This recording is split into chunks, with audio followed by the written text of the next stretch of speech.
अस्ति अस्ति यो मौसमबाट हामीले यो मौसमसम्म देख्यौँ अनि त्यो बेलामा चाहिँ हामीले यस्तो बनायौँ।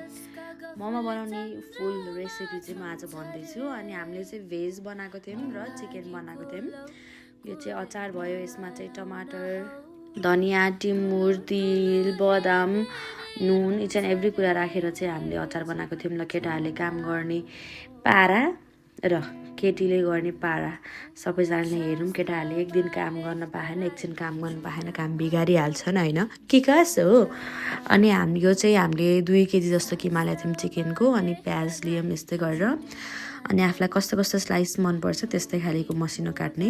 अनि अदुवा लसुनको पेस्ट बनाउँदैछु। म चाहिँ फर्स्टमा लसुन मजाले पिन्दैछु किनभने सानो उसमा होइन। अनि यसमा चाहिँ हामीले के राखेको थियौँ, धनियाँ र के को पात, लसुनको पात राखेको थियौँ। अनि सामान हल्का मिसिङ थियो अनि हामीले सामान पनि अर्डर गरेको थियौँ त्यतिखेरै बेलुकाको टाइममा। अनि लास्टमा चाहिँ अदुवा लसुन टिमुर खोर्सानी राखेर मैले घुइँ गरिदिएँ। अनि हामीले तेल हाल्यौँ किमामा। अनि किमामा चाहिँ के हालेको छौँ सबै यहाँ स्टेप बाई स्टेप हेर्न मजाले सकिन्छ। नुन हालिहाल्यौँ। अब मोमो मसला त चाहिहाल्यो अफकोर्स मोमो बनाउँदाखेरिमा। अनि मजाले चलाउँदै हाल्दै गर्ने। अनि हामीले चाहिँ नुन पनि राख्यौँ। नुन चाहिँ स्वाद अनुसार राख्नु होला सबैजनाले।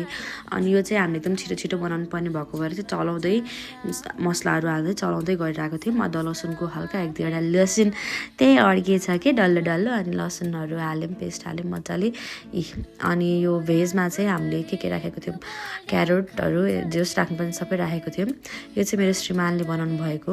अनि सबैजना आफ्नो काममा लाग्यौँ। एकजना गोलो बनाउने, एकजना गोलो बनाउने, अर्कोलाई अर्को गोलो बनाउने। अनि म चाहिँ मोमो बनाउनु। त्यो भेज मोमो हो, यो चाहिँ चिकन मोमो हो। अनि मोमोको भाँडा चाहिँ लास्टै ठुलो छ अनि यहाँ पाक्दैछ मोमो चाहिँ। अनि तलको भाँडाको चाहिँ मोमो पाक्यो। अनि हामीले प्लेटिङ गऱ्यौँ, अचार राख्यौँ, टक्क लगाएर अचार दामी भएको थियो। मोमो पनि एकदम सुपर डिलिसियस भएको थियो। यो चाहिँ भेज मोमो हो, यसरी लाग्यो ट्याप लगाएर हाल्ने खाने। अनि सबैजनाले जाडो महिनामा चाहिँ मोमो बनाएर खानुभयो कि